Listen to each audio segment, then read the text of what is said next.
All right, well, welcome to the Brian Kilmeade Show. You can tell by the voice, I'm actually not Brian. I'm Jason Chaffetz, filling in for Brian, and it's an honor to do so. I appreciate him allowing me to sit in his seat.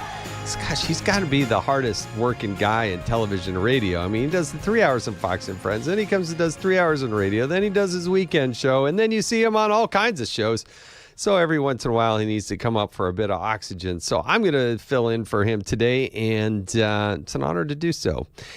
We got a lot happening in the world. You know, for 4th of July, we're supposed to be, going out and enjoying the flag and celebrating families. But, oh, gosh, not everybody's having as good of a 4th of July weekend as we had hoped, obviously, with the devastation that's happening in Texas. Texas is not the only place, certainly the most devastating situation, but floods in North Carolina, other places, torrential rains expected in many parts of the country. It's just a sad situation. But there's also a lot of violence, a lot of other things happening. We're going to talk all about that. We're going to talk about ICE and the border and the attacks on ICE and the shootings that have happened. I mean, there were 2 shootings yesterday at 2 different Homeland Security offices, attacking officers.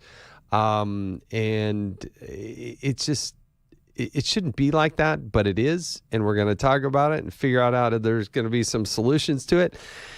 And who better to join us to talk about all the mayhem? When I think of mayhem, I think Charlie Hurt. That's what I think of. Charlie, thanks for joining us on the Brian Kilmeade Show. You could have introduced me by saying when you think of solutions, you think of Charlie Hurt. But I get that. Yeah, that didn't really, I didn't get there. I didn't get from here to there. But maybe at the end of this conversation, prove me I'm wrong.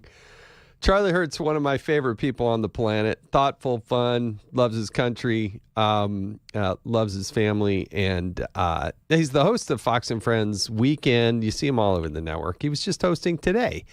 So thanks for running upstairs and joining us on the Brian Kilmeade Show. Yeah, actually, it's funny. You said you're sitting in Brian's seat, but actually I am.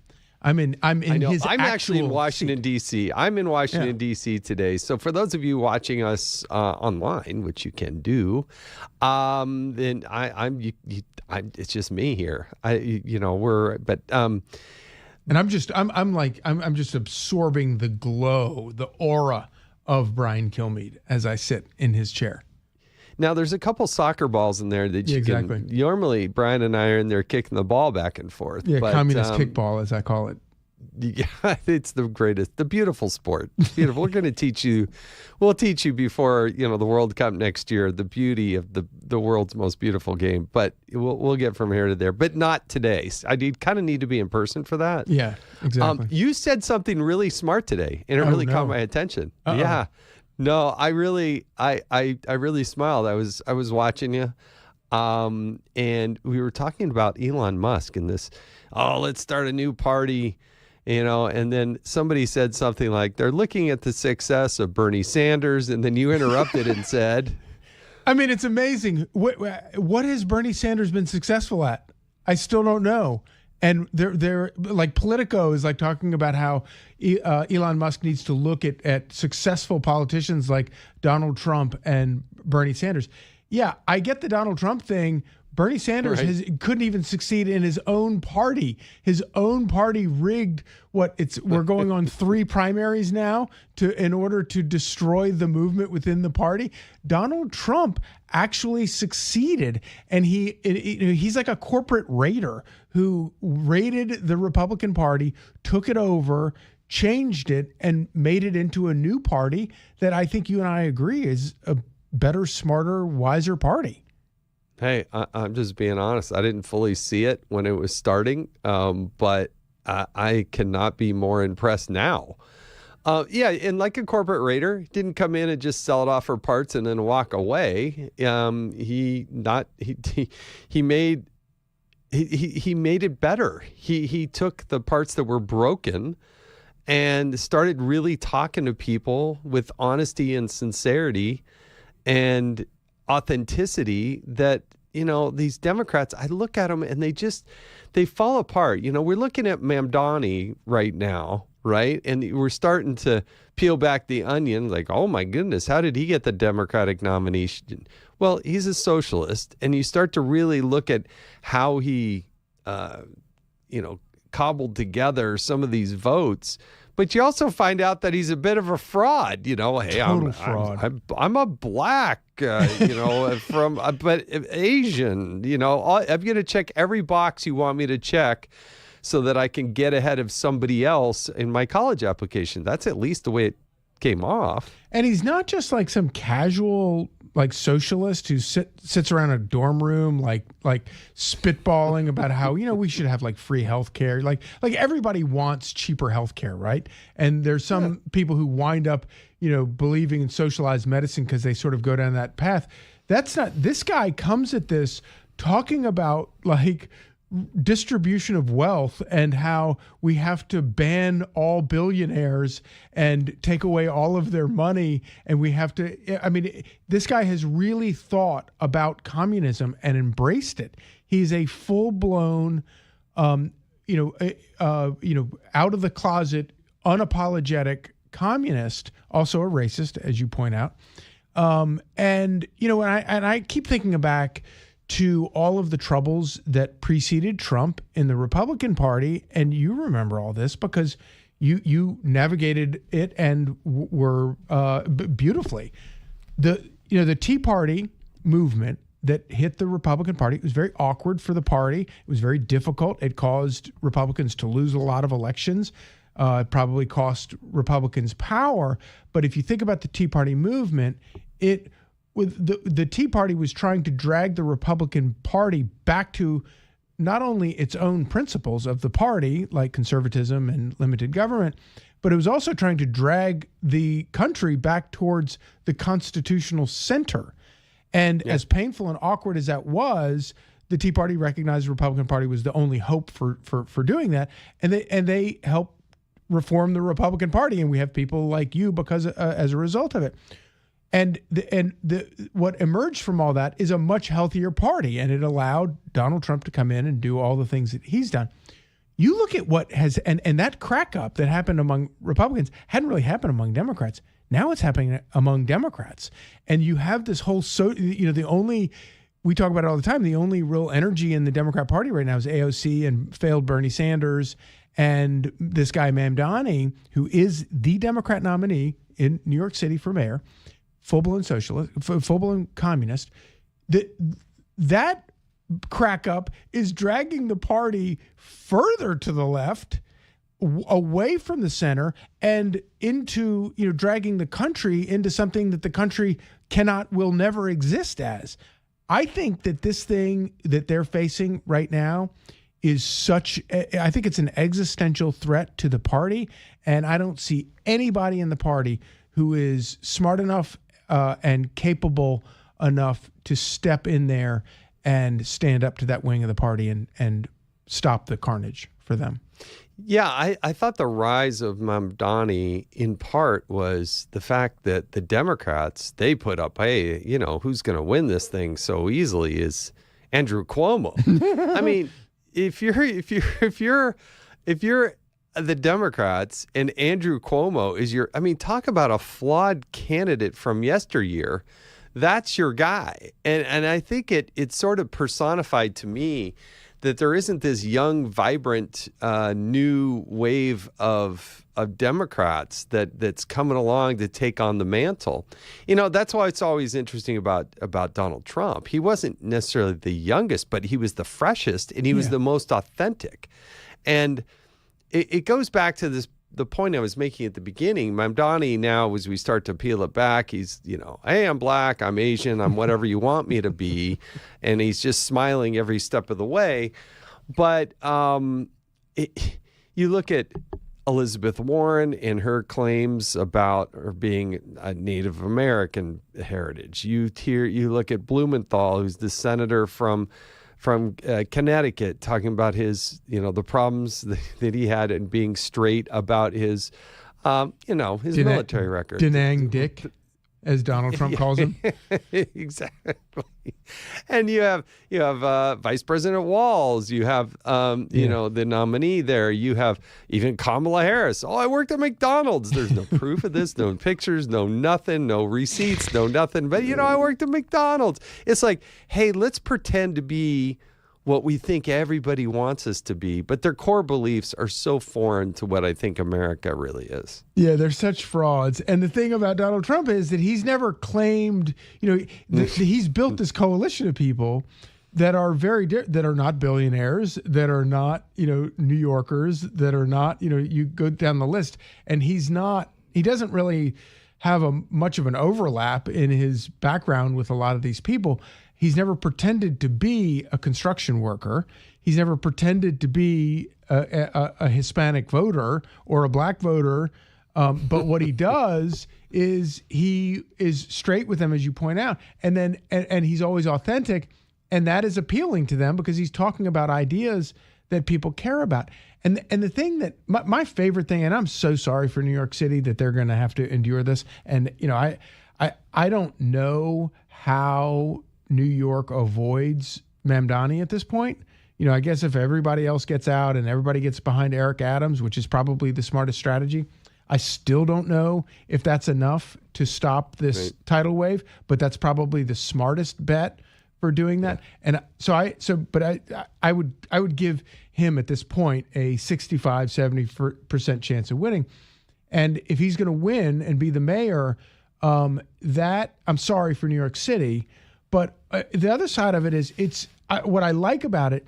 It is such a rebuke of Democrat politicians, the Democrat Party, Democrat philosophy as practiced by politicians today, and specifically Andrew Cuomo, who has a very long. No one doesn't know his record in New York City. That he was governor for more than one term. He was. He is a very well-known figure, and voters in one of the most reliably Democrat areas in the country rejected Democrat governance. They said, this does not work for us. Now, obviously, they didn't make a better decision out of that, but it's still a total rejection of Democrat policies. And I think that that's a very instructive thing. And I wish somebody smart in the Democrat Party would recognize that and stand up, have the courage to stand up to their own party. Because I do like the idea. People yell at me all the time for saying this, but I do believe that it's important to have a smart, vibrant. I want more parties that are sane.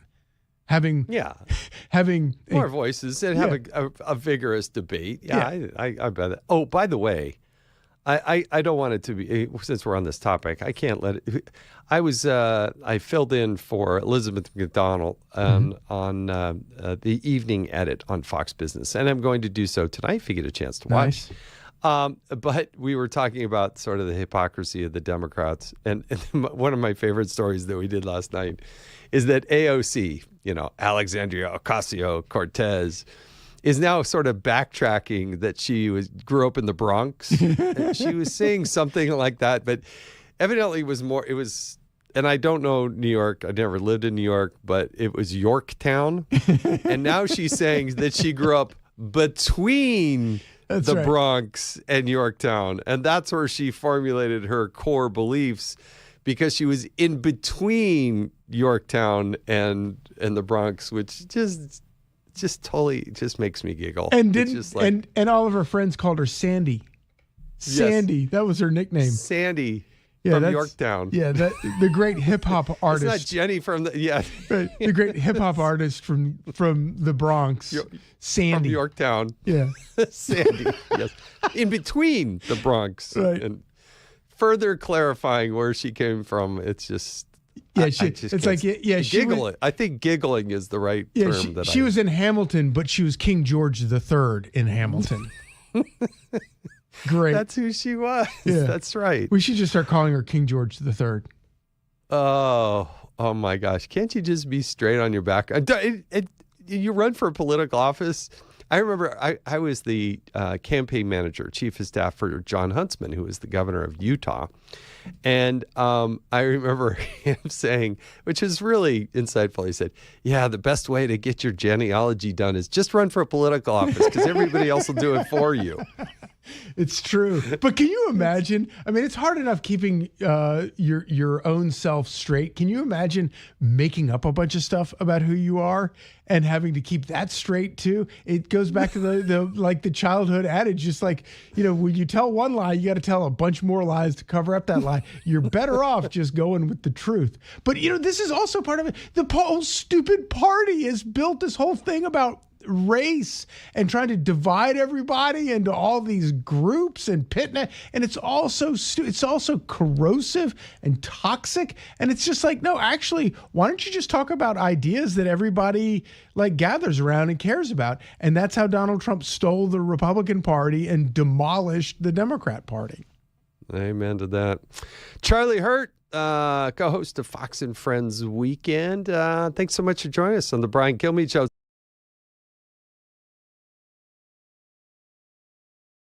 Hey, I'm Jason Chaffetz, filling in for Brian. He's like the hardest working guy in television and radio. I mean, come on. He does 3 hours Fox and Friends, 3 hours of radio. Then he does the weekend show, Saturday show. It's unbelievable how much he works. So it's good he's getting a little oxygen, maybe a little sun in this holiday week. But I'm grateful to be filling in for him. And even more thrilled, the great guests that they line up, and we're thrilled to have Mollie Hemingway, Fox News contributor, editor-in-chief at the Federalist. Mollie, thanks for joining us on the Brian Kilmeade Show. It's great to be here with you, and I just have to say, I put up a picture of Brian Kilmeade for motivation in my house. Well, that's when I think good. I'm slacking, I'm like, I just look at him and say, okay, you can do more. We would normally be sitting together, but I'm now in Washington, D.C., and you're the one in New York. Yeah. And so, yes, that's we've kind of switched places there. But Mollie, thanks so much for joining us. Benjamin Netanyahu from Israel is in town, and he shared with the president yesterday that he wanted to nominate him for the Nobel Peace Prize. They gave one of those to Barack Obama just for, showing up. But Donald Trump's kind of earned this one, hasn't he? Oh, he's earned it like 10 times over, beginning in the first administration. Nobody has done more for helping peace break out in famously inhospitable regions like the Middle East, like Donald Trump has. But I'm not sure there's anyone who could do more harm to the cause of, not that you actually care about getting a Nobel Peace Prize given who they give it to, but right. Bibi Netanyahu is not the person who's gonna help deliver it to Donald Trump. I don't think they hate him probably even more than they hate Donald Trump. It is such a joke. I mean, for the people who have won, it's like the Pulitzer Prize. Like, seriously, like all the bogus reporting that was done on Donald Trump along the way, how they don't rescind those awards, how do people say and continue to put them on their resume saying, oh, I want a Pulitzer for this. You mean your bogus story where you didn't do all the research? It's just unbelievable to me. Well, there are a few things, in my older age that I was surprised to figure out. Like, one is that a lot of people don't want wars to end. So I'd always think, why are they fighting the war this way? It's not a good way to have it come to an end or have someone win. And then I realized a lot of people just want to fight wars so they can spend a lot of money fighting wars. And the lack of resolution enables that to happen. Similarly, with the Pulitzers, if you understand that they are given as narrative setting prizes, like, did you push a narrative that helped our political faction? Then you realize why they get it. It's not an award for journalistic excellence. It has never been an award for journalistic excellence. It's been an award for pushing narratives for one political party, basically. Yeah, it's kind of disgusting that way. Let me just play this one more clip and then one more comment about it. This is clip 28, Benjamin Netanyahu at the White House. The president has already realized great opportunities. He forged the Abraham Accords. He's forging peace as we speak in one country and one region after the other. So I want to present to you, Mr. President, the letter I sent to the Nobel Prize Committee. It's nominating you for the Peace Prize, which is well deserved, and you should get it. Thank you very much. This I didn't know. Well, thank you very much. Thank you. Coming from you in particular, this is very meaningful. Yeah, and that's probably enough because you're right. That's probably as far as it's going to go. But I think that is the right thing. And if it was actually done on merit, that's where it would be going. Again, though, like you look at the Donald Trump approach to foreign policy, it is singular. It is different than what we have seen from both political parties for the last few decades, even if it's actually quite similar to the way America used to get involved in conflict, which is to achieve an objective and leave, not use the achieving of the objective as a foothold into a decades-long nation-building campaign. And there's a lot more to be done, for the goal of not having the U.S. involved in conflicts that it shouldn't be involved in and focused on the conflicts it should be involved in. But he has really returned American foreign policy back to that long history we had of sort of minding our own business, but when we need to get involved, we get involved hard. And that's a great way of looking at what he did with the strikes in Iran, but also what he did in the first term with taking out evil people who were harming Americans. Like, you touch an American head, you're going to die. But that doesn't mean we're going to then move thousands of troops over to permanently occupy your area. Right. I mean, look, they've been used to dealing with the politics of appeasement, right? Think Obama, think Biden, and even some previous presidents. That was the appeasement. Hey, why don't you send us billions of dollars? That would make us more happy with you. But that strategy obviously hasn't worked. Let me transition a little bit. I don't know where you're at, Mollie, on terms of trade and tariffs and those types of things. But let's listen to clip 23. This is President Trump at the White House talking about the trade deals that are coming up. Mr. President, on tariffs, what happened to 90 trade deals in 90 days? We've spoken to everybody. We know it's all done. Well, it's I told you, we'll make some deals, but for the most part, we're going to send a letter. We're going to say, welcome to the United States. If you'd like to participate in the greatest, most successful country ever. I mean, we're doing better than ever. And you're going to see these numbers soon. We've never had numbers like this. We've never had investment like this. We have more than 90. We're going to have much more than 90, but most of those are going to be sent a letter. What's your take on where we're at with these letters and the tariffs? Well, this is another thing. In the first term, I think a lot of people, the first Trump term, people realized China is a country with issues that we needed to address quite seriously, and they were an unfair trading partner. They are an unfair trading partner. The second term has made a lot of Americans realize just how much unfair trading practices in the rest of the world are affecting the ability of American businessmen and businesswomen to create products and market them overseas. And this is going to be it's a serious issue. It's very difficult for Americans to actually engage in the world marketplace because of these unfair trade practices, tariffs, barriers, et cetera. And it's going to take a lot of time and negotiation. And so that Trump came out hard on all of this, I think it shocked a lot of people, shocked the market certainly. But if we get to a better place where Americans can compete fairly and squarely in the global marketplace, that will be good. Also, if we can return to America important manufacturing practices so that we can take care, you can't even make bolts in America anymore. That's not good from a national security level. Right. It's all about achieving the right balance. You want to strongly promote free trade and also protect Americans from unfair trade practices. Yeah, I've been pleasantly surprised how this has gone over. I was a little bit skeptical of it, but I am totally with the president on this one. I thought one of the more compelling points is, yes, in his first term, Donald Trump did the tariffs. Did Joe Biden and his administration take them away? No, he didn't. There was a reason why. So they can bark and scream about this, but let's keep going. All right, I want to talk about Mamdani because I know you're a huge fan.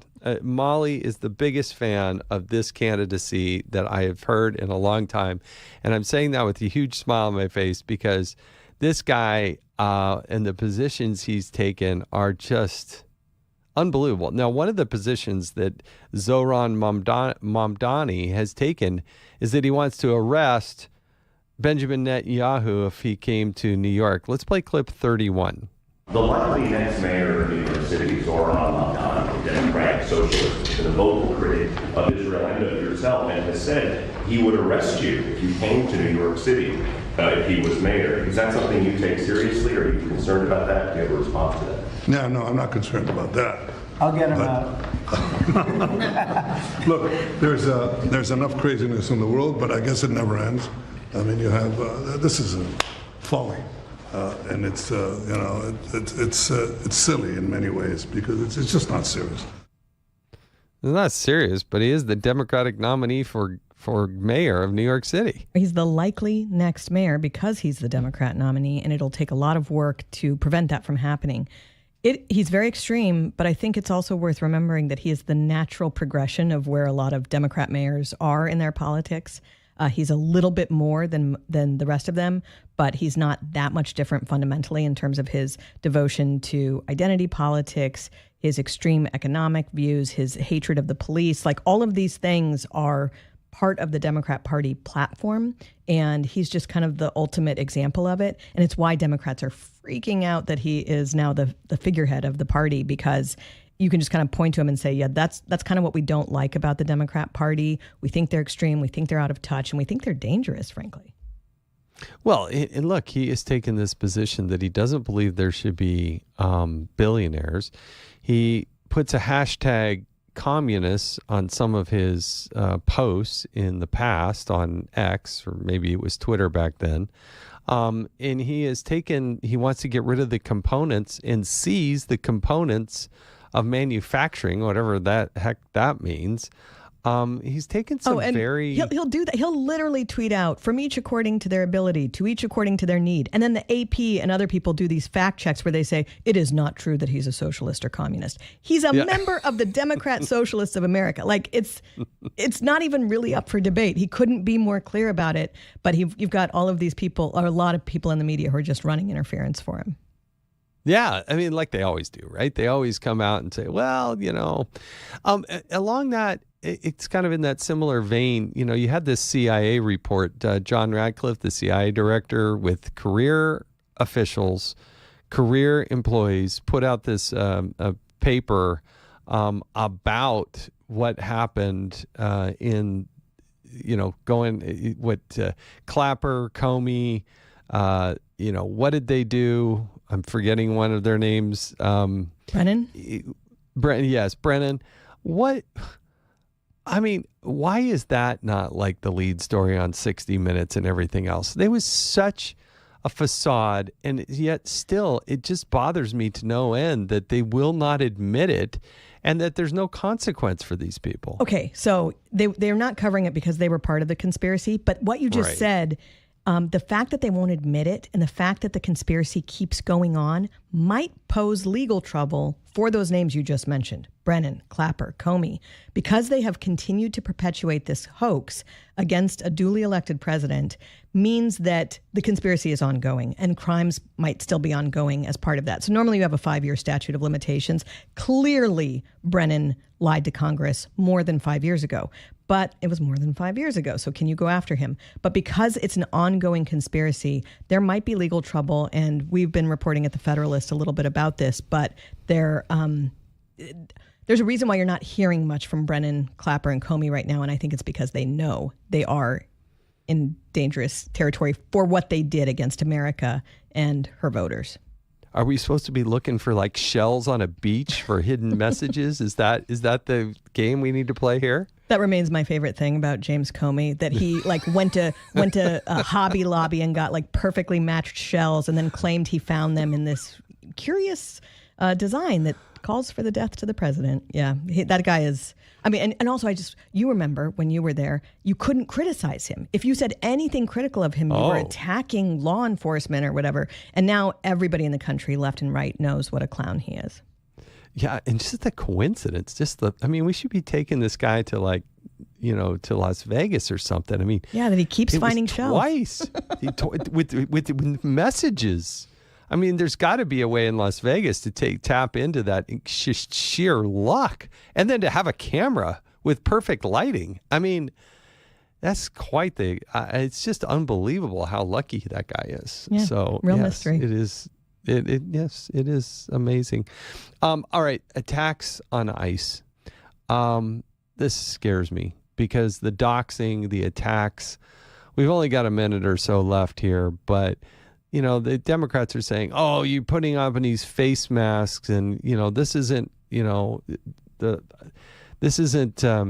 This is America. You should get rid of your mask. Amazing how now they're saying, okay, get rid of your mask. At the same time, Democrats are literally doxing these people and wanting to go after them and their families. Jason, this is such a bigger issue than is getting credit for. And I'm kind of shocked at the lack of media coverage. There were arrests of 10 Antifa members for the attack on something immigration-related facility in Texas over the weekend. Right. And right. Antifa is very well organized, very well funded. I was pleased to see that they're arresting, because that means they're taking it seriously. The Trump administration has done nothing near enough to take Antifa and other domestic terrorist groups seriously. They have a siege of a place in Portland. And you remember during 2020, Antifa besieged the Marco Hatfield Federal Courthouse for months. And again, nothing was really done. And you have to take it seriously. You have to find out their funding and their organization. Well, and it's still going. That place in Portland is still under attack. And people live right near there. They're doing those sound terrorism things where they have those where they're emitting sounds late into the night to prevent people from sleeping as part of their siege. And nothing's being done. Yeah, that I hope. Or very little. I hope as we talk that somebody behind the scenes is looking at the financial ties and the flow of the money to do this, because it is a serious domestic terrorism activity. That is nothing short of that. We could have done the whole show, the whole hour on just this topic. You're right. It's a story that needs more attention along the way. The one, the only, the great Mollie Hemingway, thank you so much for joining us.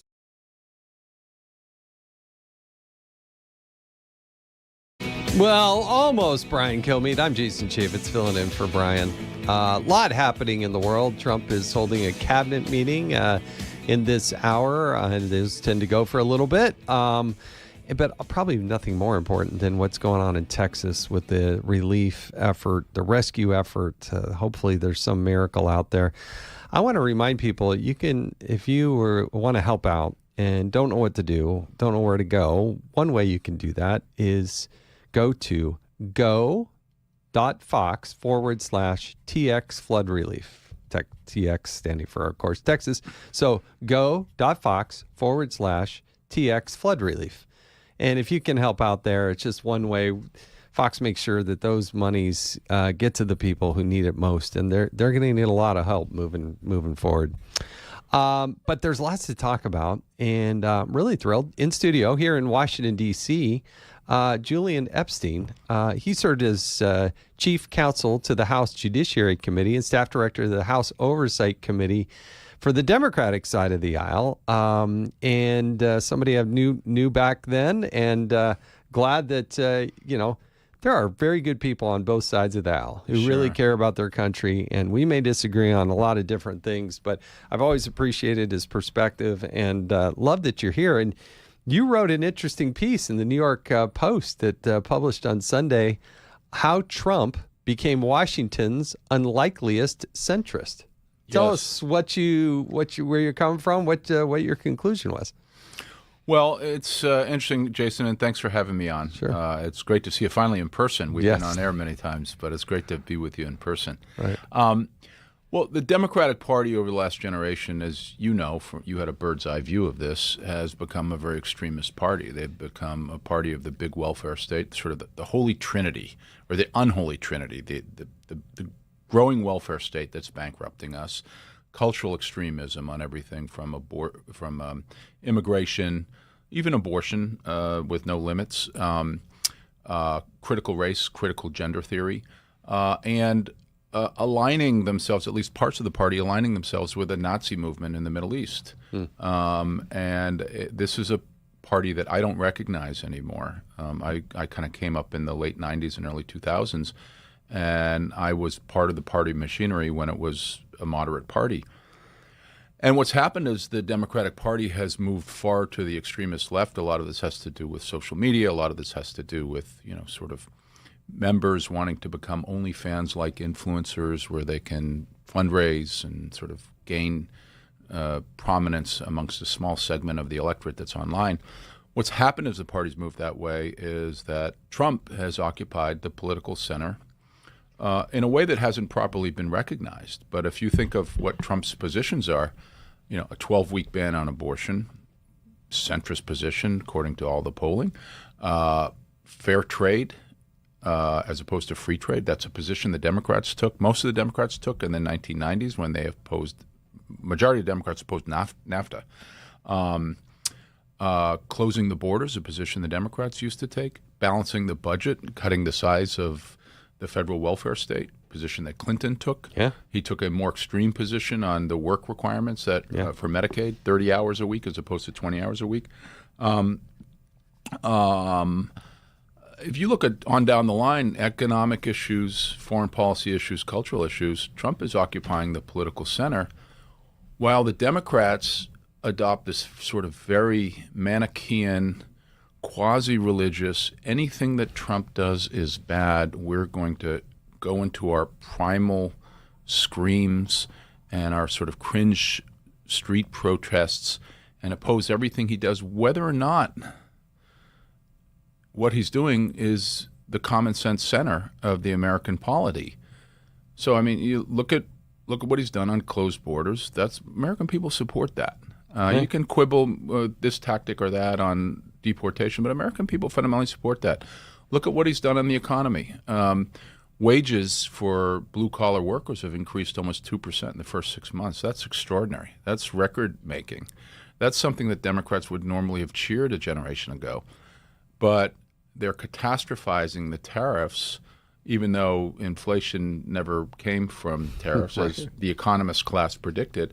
They're catastrophizing that. So it's almost become what I call in the piece, in the New York Post piece on Sunday, a delusionary sense of messianism, the sense that the Democrats now are the liberators of an oppressive West. So the West is oppressive of women, the West is oppressive of minorities, racial minorities, ethnic minorities, and that's the only prism through which they see American politics. And the problem with that is twofold. One is most voters don't agree with that.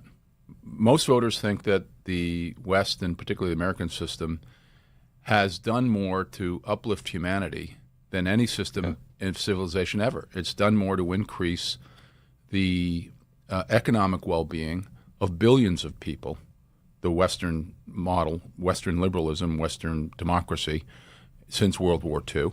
And it's done more to promote individual liberties than any system in civilization ever. And I think most people adopt that view. So they're out of touch with the sensibility of most voters. But what it also does is it drives an extremism whereby, in this sort of quasi-religious worldview, anything that Trump does is bad and must be opposed in the most extremist of ways. You see this with the floods in Texas, sort of the reaction, this is Trump's fault. I mean, really? Right. Really? And so, it's funny, when I was coming on, I was thinking about a conversation, I think it was a year ago to the date. You were hosting, Laura's show, and we were talking about Biden. And, I was saying that the Democratic Party had committed the big lie of 2024 by trying to tell people what their lying eyes. Yeah, they could see it. Everyone could see it. Right. But the reason that I think the Democrats could get away with it is, and this is the ultimate indictment of, I think, where we are culturally, is that the news media went along with it. Yeah. Right. So the news media never challenged this whole thing that Biden was ready for another term. And you see the same things today. I mean, if you just look at the catastrophizing that Democrats did on tariffs, I don't agree with everything Trump did on tariffs. I would have approached it a different way. Right. But it doesn't mean I think he's a bad person. And it doesn't mean I don't support the idea behind what he's trying to do, which is level the playing field for American workers. Right. So I would have approached it a different way. So we can have an honest disagreement. Right. But I don't think he's a bad person for doing that. Right. But the Democrats took this view, and the left including the economists left, took this view that this was going to be a disaster and it was going to shoot up inflation. Okay, inflation's at about 2% right now, and wages are going up. And so one of the biggest problems is the news media continues not to play an honest broker role. They continue not to hold the Democrats accountable on a host of issues, not just the Biden issue, not just the Hunter laptop issue. You can go down a long list of these issues, but they're not holding Democrats accountable for the things that are working today. For example, when Trump dropped the bunker busters in Iran, I think this is the most significant move for world peace that we've seen this century. Why? Because I think what it is doing, it is denuclearizing and defanging a Nazi-like regime in Iran. It's like depriving Hitler of a nuclear bomb. That's the modern-day equivalent of it. Right. You put that together with what he did in Pakistan and India, where you had two nuclear powers that were on the brink of war, or what he did in Rwanda, with Congo. He did not get enough credit for Rwanda. Congo has been going on for a long time. Just so many deaths 94. there. Yes, so many deaths. It was a Holocaust. It was 1 million people that were butchered in 3 months in 94 between April 7th and July and April 7th, I think, to June 7th, approximately that period of time. And Clinton, said that it was his biggest regret, or one of his biggest regrets, that he didn't do more to stop that. And so, I mean, you can go down the list of these things, and the Democratic position right now is this sort of temper tantrum, like they are kids in 6-year-olds in a Toys R Us store, just screaming about everything that Trump does, regardless of whether or not he's doing something that is really advancing the national interest and that we can agree upon. But the Democrats, what's frustrating is, okay, it's one thing to criticize, but if you don't also come up with a alternative solution, and that's what I think is totally missing, is they fail to make the mistake, and again, not on everything, but for most things, to say, we disagree with this, and this is what we would do. It was like what Kamala Harris said, yes, I don't like the way things are going with Joe Biden, but I wouldn't do anything differently. Okay, well then, so what's the difference? Right. So what is your answer on another level playing field for American workers? Yeah. What is your, no answer. Yeah. What is your answer on closing the borders? Obama deported 3 million immigrants, most of all summarily. They had almost no due process. What's the difference between what Trump is doing and what Obama did? How about the people that are the criminal element? Somebody who's maybe incarcerated for a rape charge.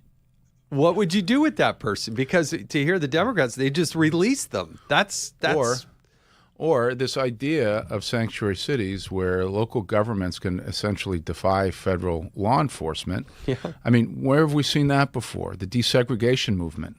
So say a Republican governor came along and said, well, we've got a majority ethnic group in our state, and they're going to start depriving everyone else of their equal rights. Yeah. And if you send in federal forces, if you send in the National Guard or any kind of federal help, we're going to do everything we can to defy you. What's that? That's a civil war. Yeah. Okay. All of these positions that the Democrats take now are very intellectually inconsistent with what they did a generation ago. And that's why there are a few voices like me, and there are the others. There's Mark Penn, and there's Doug Schoen, and there's Fetterman, and Fetterman really has. I've been impressed for a guy who had bottom of the barrel expectations. He does seem to call, from his perspective, balls and strikes. I mean, he even went to a bill signing that the president had. Yeah. And, I want to ask you about something. You mentioned it earlier, and I wrote it down, and I want to make sure we get to it before we run out of time here. And that is, we got far too many members, and I've seen this up close and personal. They're more, and it happens on both sides of the aisle. This is not a Democrat-Republican issue. They're much more interested in their Instagram posts and how viral they can get their X feed going than they are to actually doing the work. And you see members just doing selfies at all the wrong times, and how has that affected the ability of Congress to actually do what it's supposed to do. Well, for all of your listeners out there, they should read Jonathan Haidt's book called The Anxious Generation, which is about how social media is distorting the minds and the brains of young people, particularly under 30 years old, particularly young women. Right. But it's having a similar effect on the political class as well, because it's creating a reward system that is a very negative reward system. It's a system of contempt. Your value is measured by how much contempt you can express for the other side, regardless of the merits of the situation, regardless of whether you can prove your position empirically.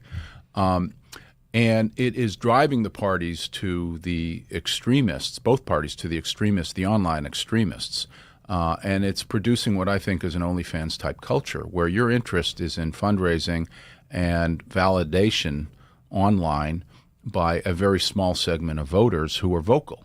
Right. But it's turning most of the folks off, and it's driving both parties to a form of political correctness. And there's one thing we know about the American electorate that Trump diagnosed in 2015, but it's been diagnosed by pollsters as well, which is the American people hate political correctness, and they like common sense. Trace Gallagher does this all the time. He does this bit on common sense, and he's right.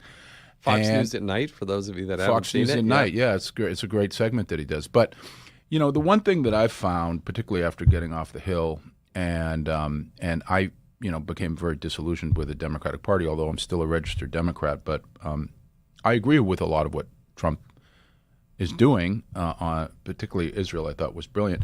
But the one thing that I found, and I think it's worth reflecting on, that answers your question, which is, if you stop thinking of yourself as a Republican or Democrat, if you stop thinking about what jersey you're wearing, and you start trying to analyze each issue on the merits, what does the empirical data suggest? How deep can I study this issue? How deep can I think about it? And you try to arrive at your conclusions that way. It's a very liberating thing, and I think that's what Fetterman has done. The problem with social media is you understand everything through pictures and emotions, and you don't go deep on anything. And I'm a blue jersey, so I agree with Democrats, and Trump is awful. I'm a red jersey, I agree with Trump. Democrats are awful. And it's poison. It's poison in the American public square and the American polity. There's a time and a place. Look, I do it. There's a time and a place for it. But if that's what drives your decisions, if that's what drives your attitude and effectiveness, then you've gone a step too far. Julian Epstein, I wish I could spend more time with you, but that's what podcasts are for. Yeah. So yes, we can go a little deeper on that. But thanks so much for joining us on the Brian Kilmeade Show. Yeah, I'll come back and join you anytime. I appreciate it. Great to see you, You can find him on X, right? At Julian Epstein. Pretty easy to spell, just like it sounds.